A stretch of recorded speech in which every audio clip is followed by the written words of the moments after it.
Hello everybody and welcome back. Thank you very much for joining me. My name is Deborah Hatswell and you're listening to BBR Investigations.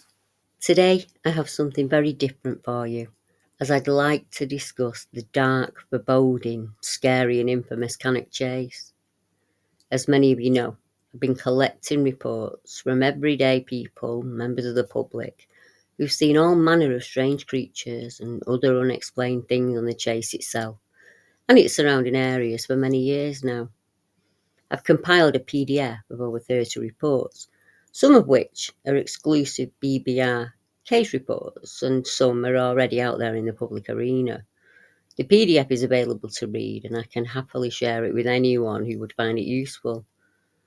Privately, I've been investigating the connection between the dark energy at Cannockchase and the child murders that were committed there by Raymond Morris. I will be sharing some of that investigation with you, and it took me too long to cover everything, so today I'll give you a brief snapshot of the case and my research. First, let me explain a little bit about Cannockchase. The chase itself is about 27 square miles, and it's made up of a mixture of moorland and wooded areas. It's a designated area of outstanding natural beauty. There's over 1,000 fallow deer, if I remember correctly.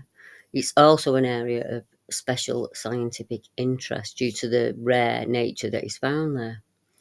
The strange activity at Cannockchase includes all manner of strange creatures, from reportings of werewolves and dogmen, sightings of the elusive British bigfoot, to some ghostly visitations, succubus attacks, and plenty of UFO reports. People have seen shadow beings and black-eyed children, to name but a few. The chase is infamous for those very reasons in the UK, and many people report demonic or entity possession and staying over or visiting the chase. I noticed several years ago there were a high number of missing people, pets and farm animals, far higher numbers than other towns in Staffordshire. I also wondered if the chase has other hidden secrets. Who knows what happens in the dark of night? But have you ever wondered if there's a connection to all of this strangeness and the gruesome serial killer that used the chase as a hunting ground in the 1960s? The area gained notoriety in the 60s when the Cannockchase murders made national headlines, when the remains of three young girls were found on the chase after they went missing from areas along the A34 road that runs into central Birmingham. Raymond Leslie Morris, a motor engineer from Walsall, was found guilty at Stafford Assizes of one of the murders in '68 and was sentenced to life imprisonment. He died in prison in March 2014. In fact, in 3 days' time, it's a year to the day. Morris was incarcerated for over 45 years. Now, knowing serial offenders as I do, I highly doubt the 1964 attempted killing of Julia Taylor was his first crime. People don't just suddenly become the murderer of a 7-year-old girl in their mid-20s. There would have been other attempts, or failed attempts, building up to this. And I would imagine there are some secrets Raymond Morris took to his grave. Serial killers fall into certain categories, of course, but each one will have his own unique method. The way he finds his victims, their appearance, attractiveness, or even their social status. They will start out much younger with smaller crimes, finding out what works for them and what doesn't, while they become comfortable in their methods. They hone their tools. So as far as I can tell, his horrible chain of events started somewhere back in time. Only the man who did the killings knows why he did what he did. And I'm not going to comment on the nature versus nurture aspect of psychological profiling at this point. Yet I would hazard a guess that Raymond was a man who did show a series of red flags growing up that would have been shooed away in we just don't talk about it attitudes of the time. Raymond only ever claimed to be the murderer to two of the girls, and he clung to this claim till his death.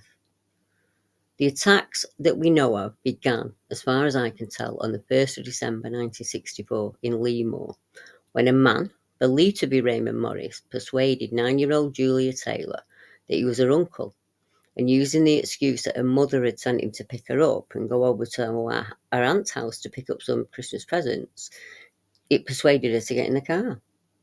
When that passenger door closed, the fate was sealed. We don't know if this was a random act on Morris's part, or if he'd watched Julia for several hours, weeks, or months before his attack, or even if she was known to him at all. We do know she was sexually assaulted, strangled, and left for dead in a lonely dark road close to the slag heaps at Bentley, on a road known as Bloxwich Lane.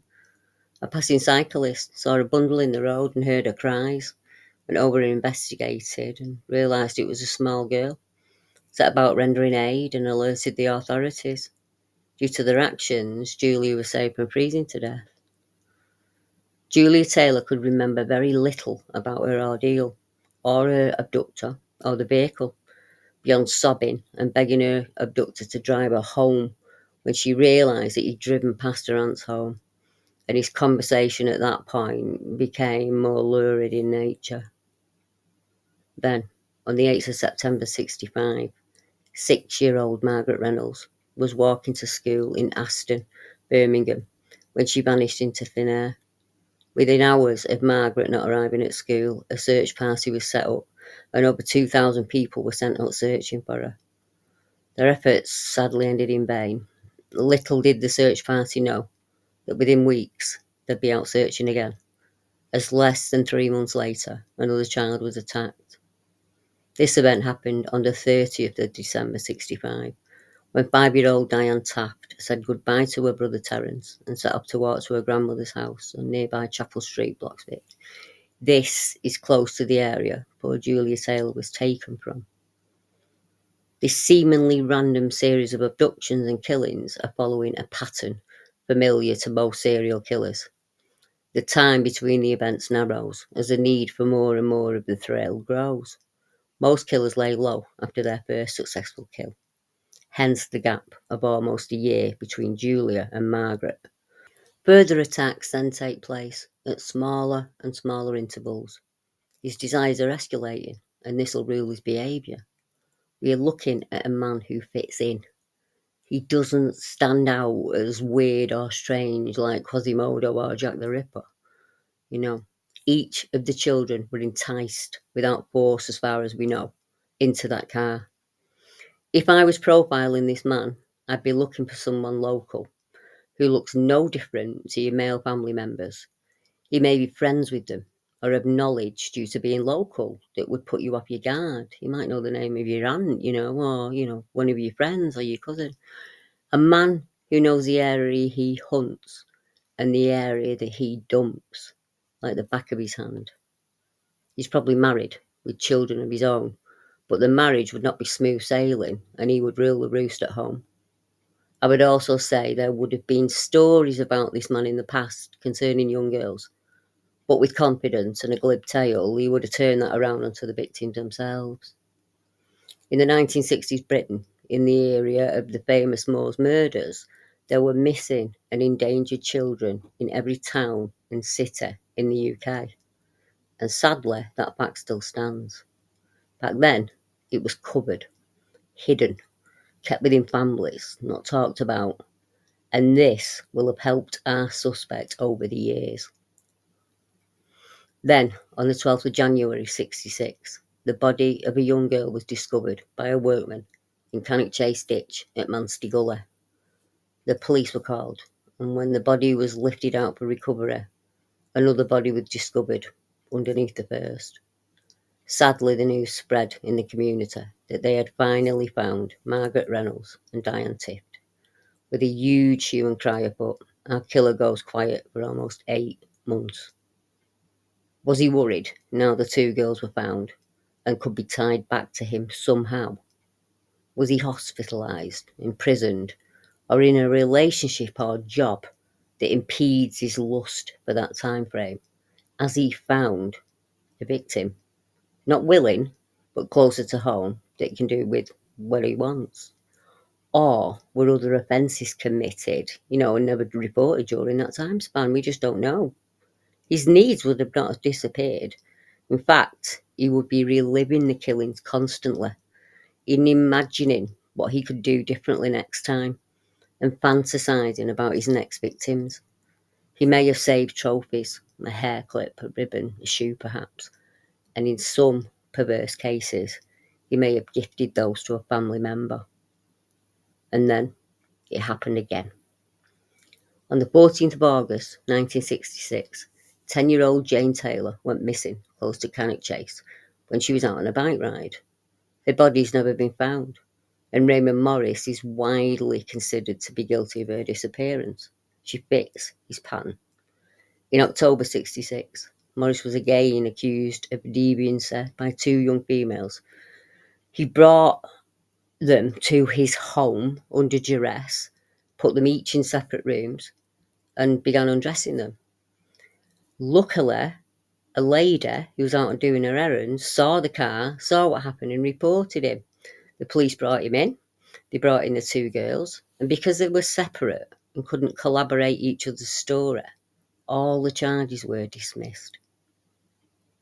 So, on the 19th of August 67, 7-year-old Christine Ann Darby was playing near her Camden Street home in Coldmoor Staffs. Her friend, Nicholas Baldry, who was with her at the time, is asked by a man with a local accent, sitting in a grey car, for directions to Calmer Green, which is the way a local would pronounce Coldmoor Green.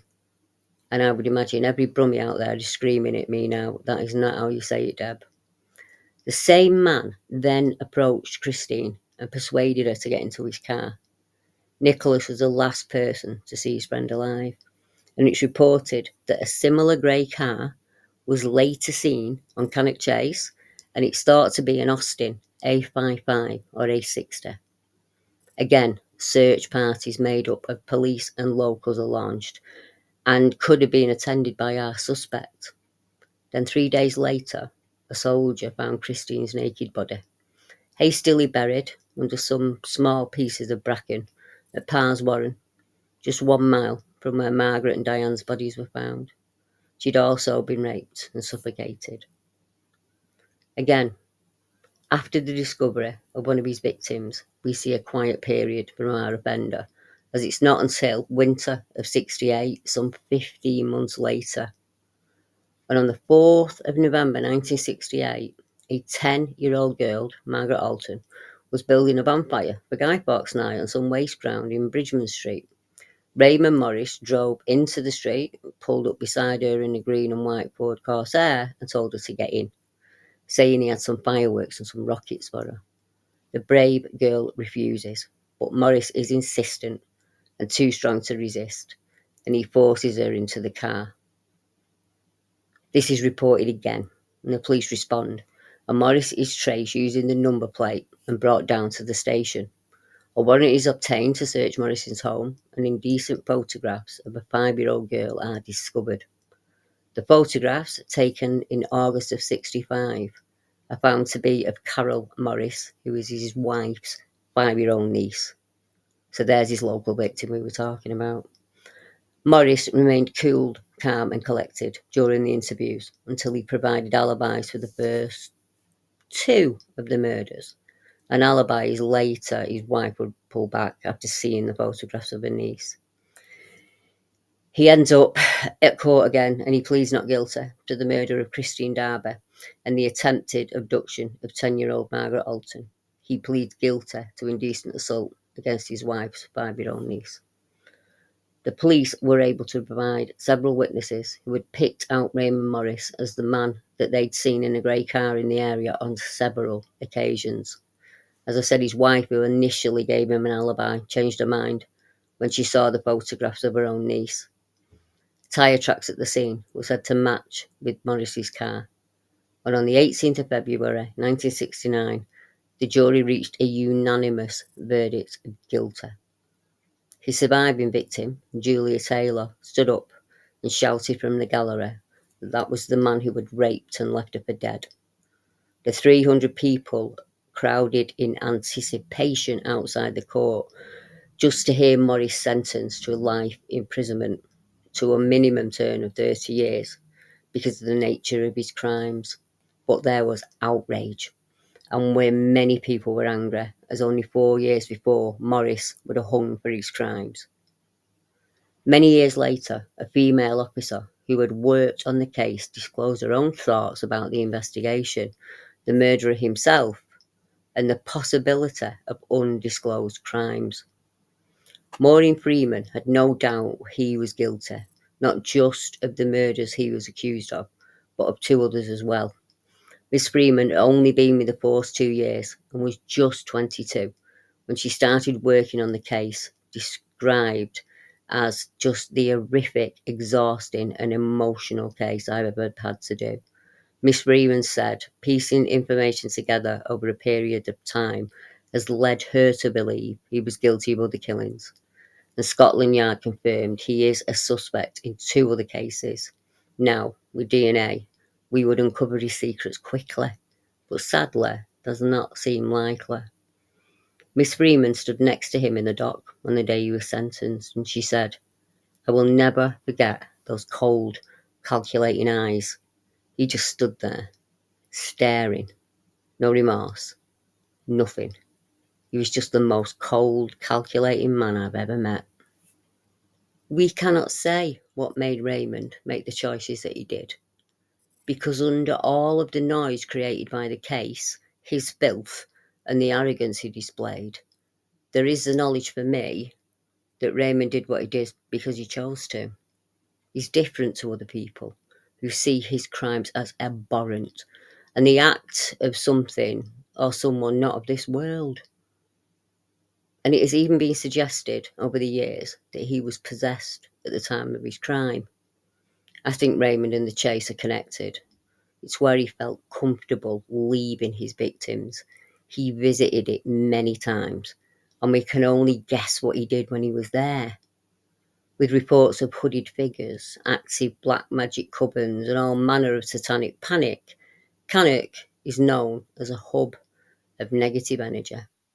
And I wonder if it's the land here that lends itself to this dark energy, or is it the people drawn there with negative intent that have soiled the very soul of the place?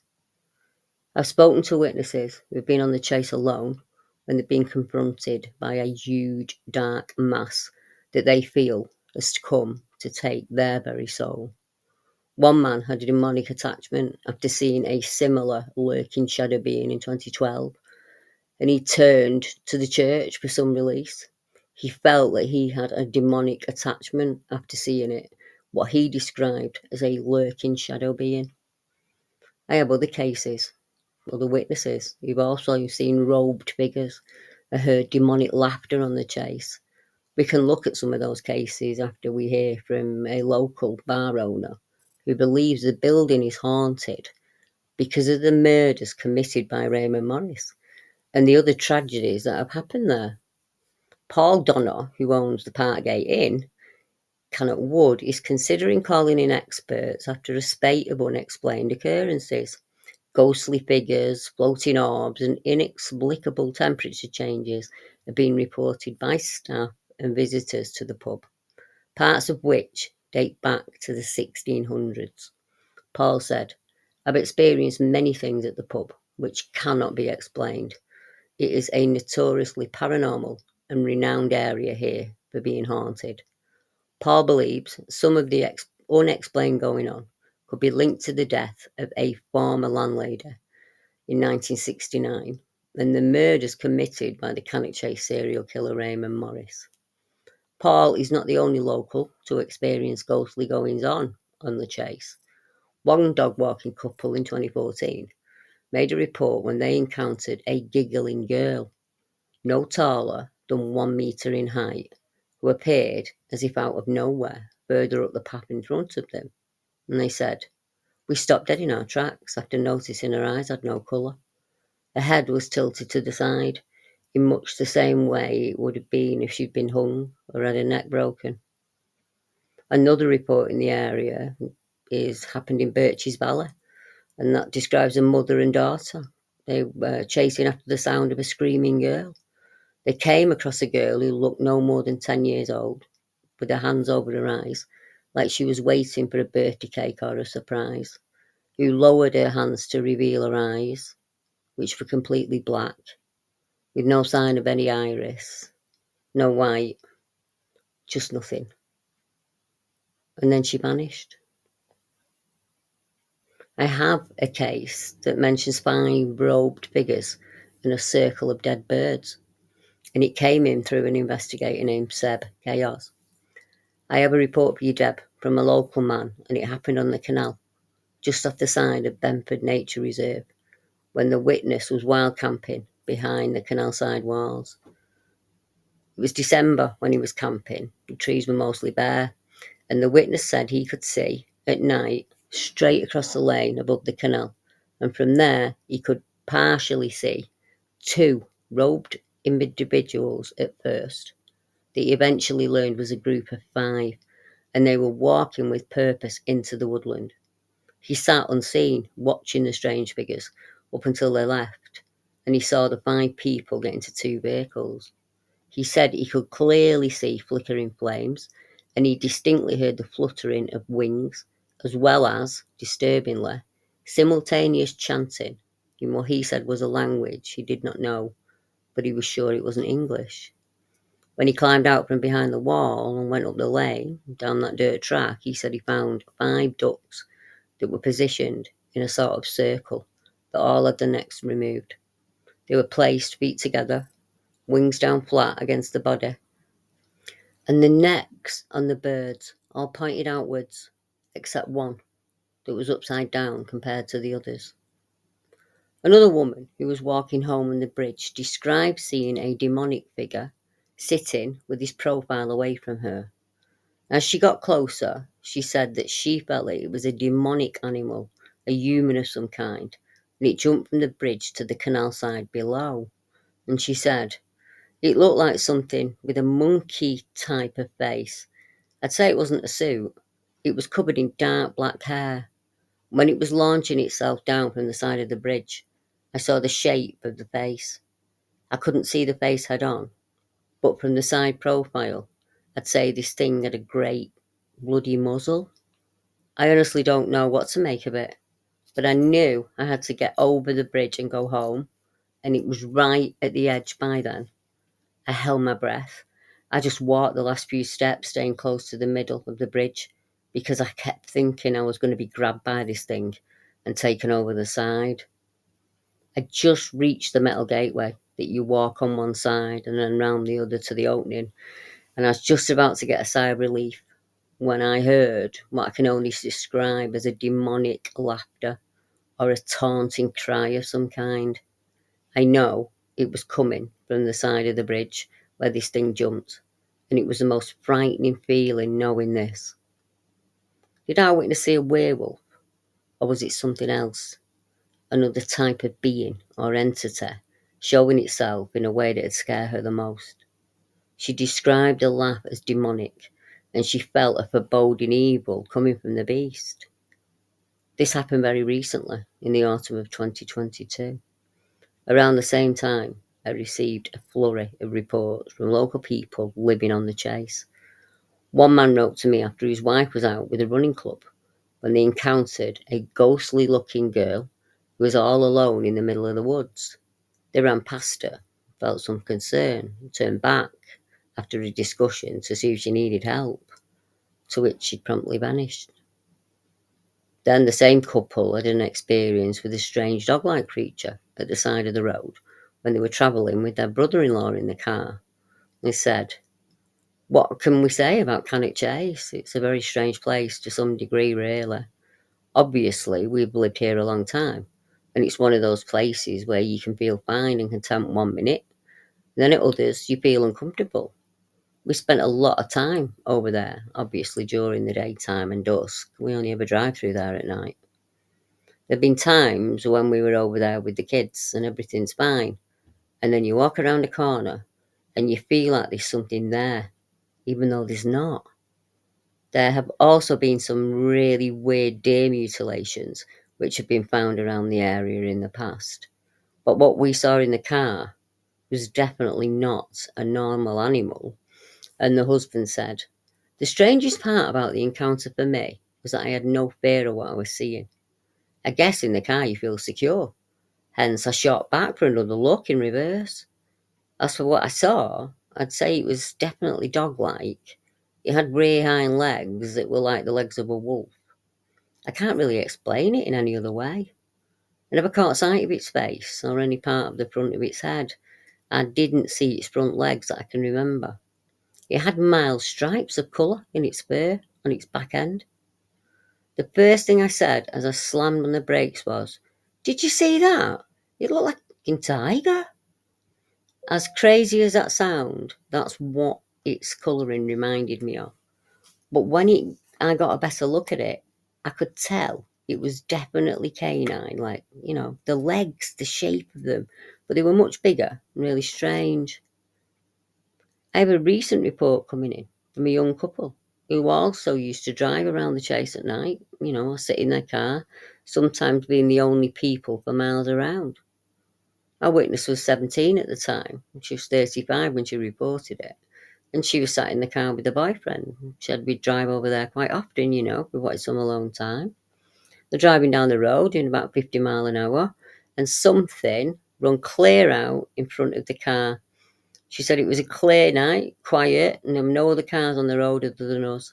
And all of a sudden, what seemed to have come from nowhere was this creepy, hairy, ugly-looking creature standing in the middle of the road in front of the car, staring at us. My boyfriend had to slam on the brakes to avoid flying into it. He stopped millimetres away from it, and it didn't move an inch. It just stood right there in the headlights, staring at us for what felt like ages, probably about 15, 20 seconds in reality. It stood there upright on its hind legs, and then it got weirder. The creature grinned at us before walking over to the other side of the road and disappearing. And it was at that moment me and my boyfriend both spoke and said, "What the fuck was that?" I don't know what it was. It looked like the offspring of a monkey in a box. It was by far the most shocking and surrealist moment of my life. And I've experienced some paranormal events, especially as a child and a teenager, but nothing in the flesh like that thing. I've spoken to another couple who were in a similar situation, and the creature they saw pushed down on the bonnet of the car. The lady said to me, "Why did it step out into the road and appear in front of the car? Why did it show itself? I think it wanted to be seen. And why did it grin at us?" Back of April 1975, nearby town of Eccleshall, there are reports of the tragic and disturbing case of a 17-year-old boy who it said committed suicide following a Ouija board session where it is claimed he promised his soul to the devil in return for being granted the ability to become a werewolf. Having phoned a friend in panic to tell him he was transforming, the boy was shortly after found dead, and for what the coroner ruled to be self-inflicted stab wounds. Is this tragic and disturbing case linked to the werewolf sightings in Cannockchase? Who knows? There are frequent reports of unexplained screams being heard emanating from deep within the forest, and the ghost of a woman has also been reported on a number of occasions. In the 1980s, a young woman who was out walking on the chase saw a girl who appeared to be around 7 years of age running in the opposite direction towards the woods, shouting, "Help, mummy, help." Full of concern, the young woman chased the girl until she reached a dense part of the woodland where the girl abruptly stopped, turned around, and looked at her directly in the eye, and then vanished into the bushes. The child was not seen again for around 30 years when it was seen on Birches Valley, and in that case we heard earlier where the mother and the daughter saw it. The mum said, "I couldn't tell if it was a boy or a girl. We heard screaming, and as we went towards that screaming, whatever child it was seemed to be in distress. It sounded very close to us, so we instantly started running towards that noise. We couldn't find the child anywhere, so we stopped to catch our breath, and that's when I turned around and saw a girl standing behind me. She was no more than 10 years old. I asked if she was okay, and if she'd been the one screaming. She put her arms down by her side and opened her eyes, which is when I saw they were completely black. I jumped back, grabbed my daughter, and when I looked again, the child had gone. In August of 2014, while photographing her two children, a mother seems to have inadvertently caught the image of a young girl with black eyes dressed in Victorian clothing, standing a short distance from her sons, holding a toy hoop.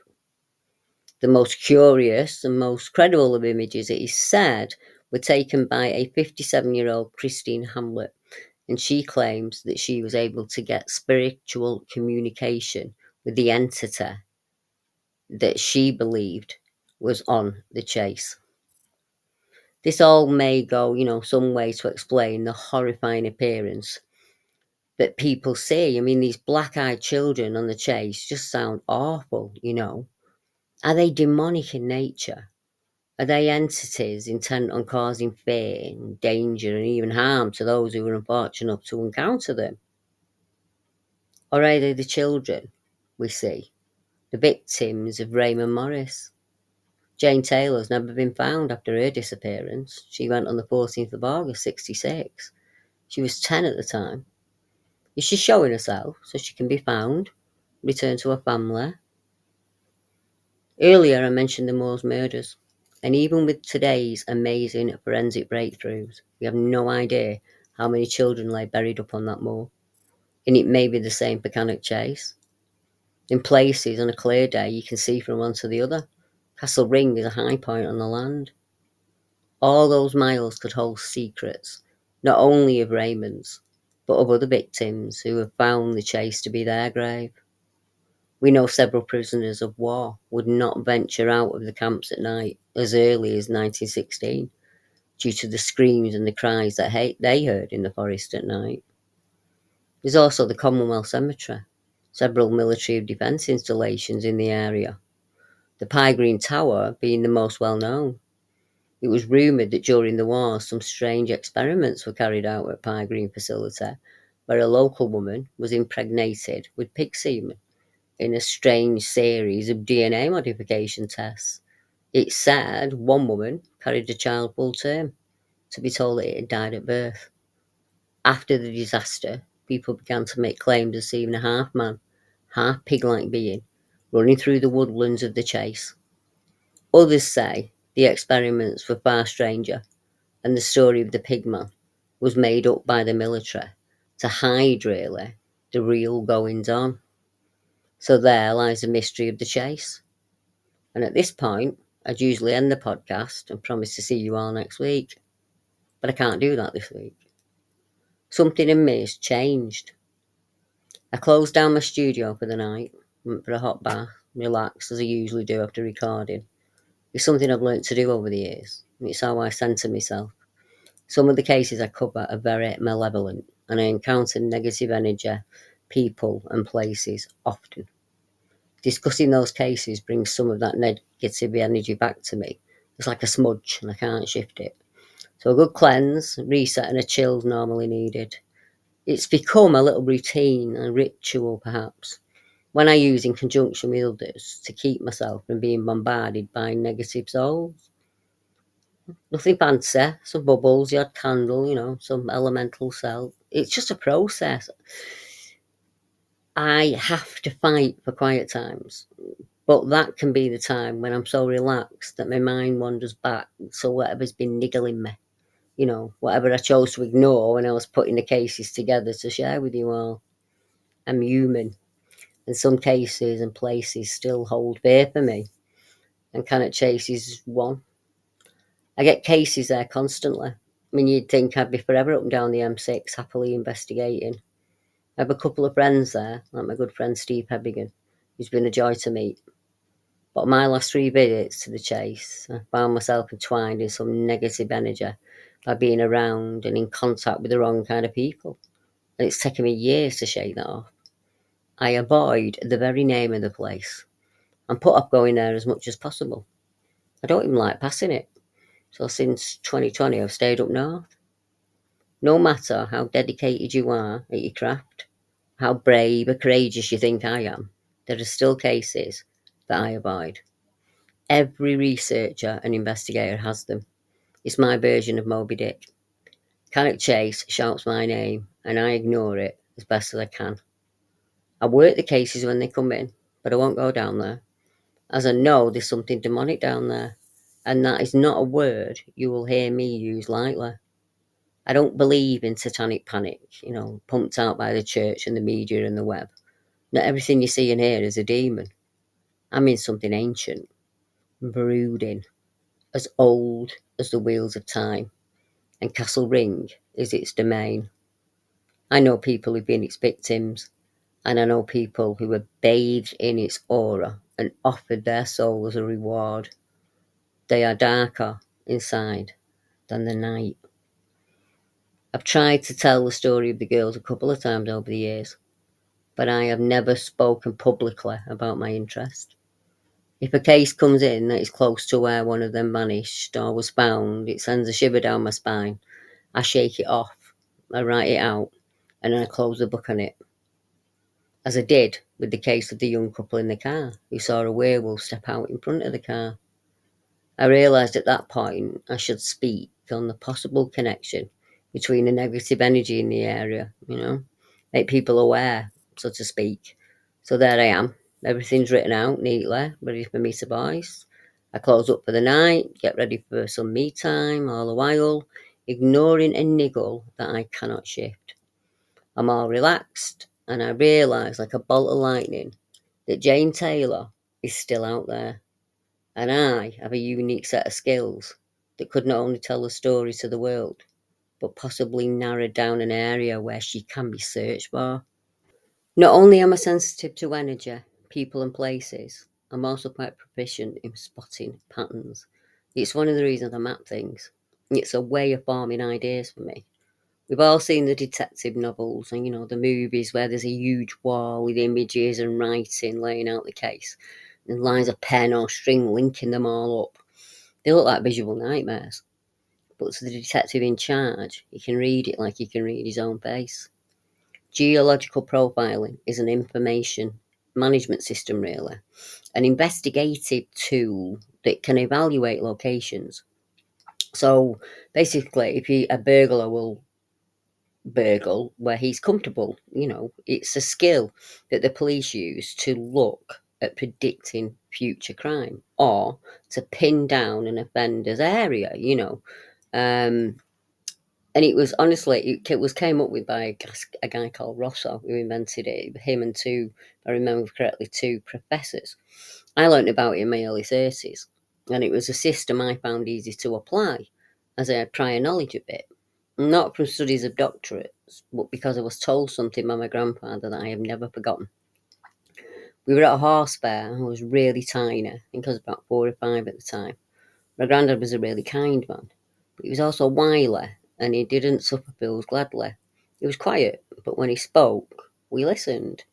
He'd often take us to the horse and cattle fairs, and he'd hang back, take his time while everyone else seemed to be moving a million miles an hour. I'd watch him as he watched the other buyers and the animals that he wanted to buy. I remember asking him why he did this, and he explained that every man and animal that walks this planet has a habit, a routine they do without thinking.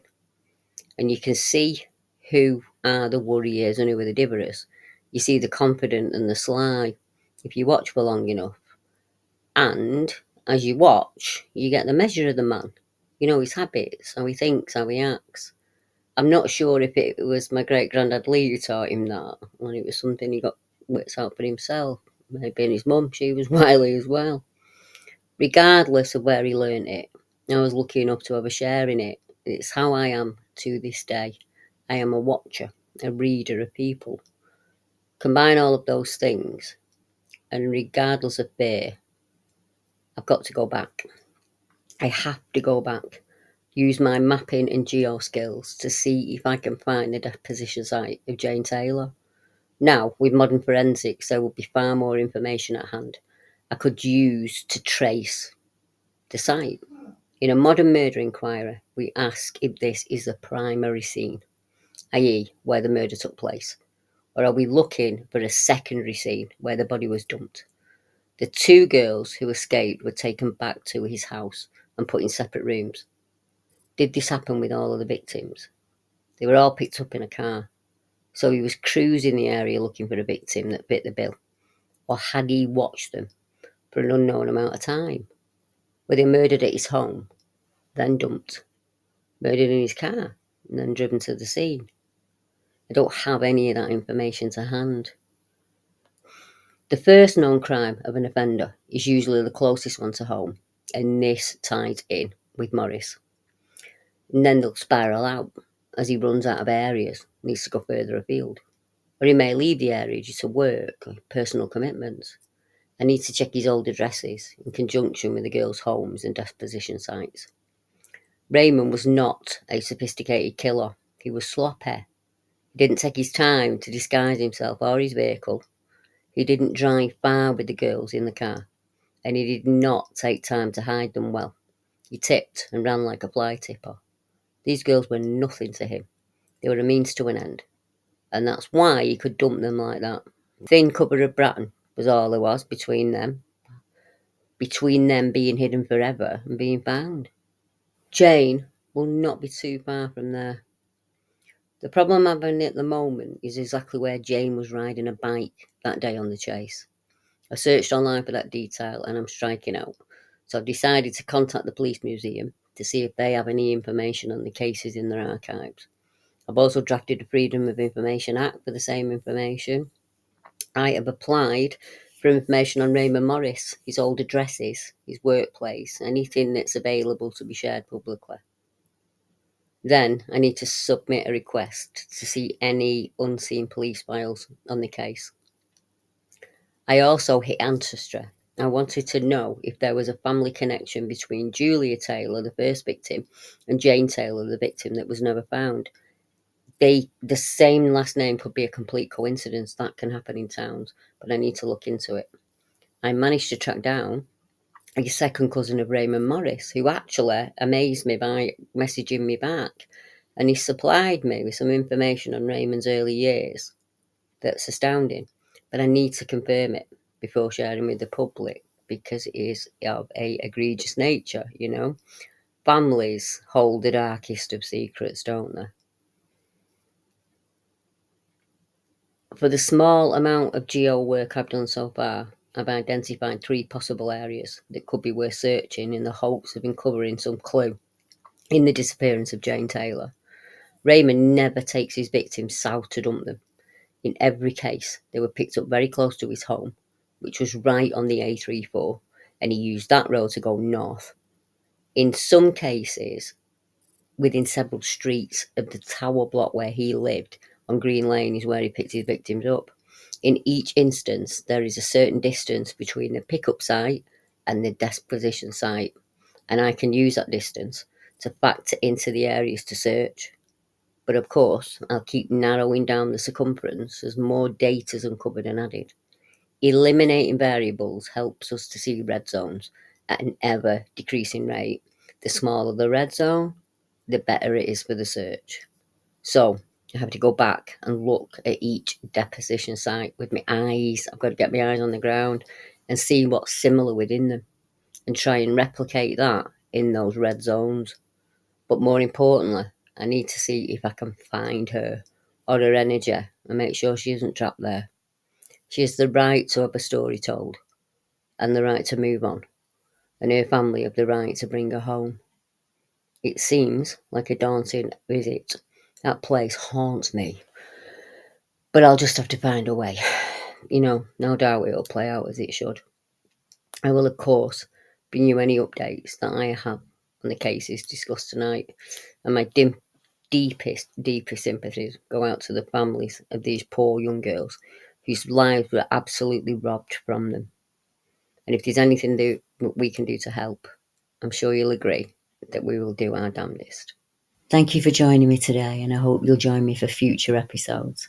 I release content like this every week, and I'm sure I'll cover a topic you enjoy, so don't miss out.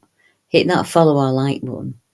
Please check out my YouTube and Patreon memberships for early or exclusive content, and you can find the link to them and my social media and donation sites in one handy link tree below. BBR is not funded, so any donation, no matter how small, is highly appreciated. So I will bid you adieu, and I will be back at the same time, the same day, with more from the BBR case files.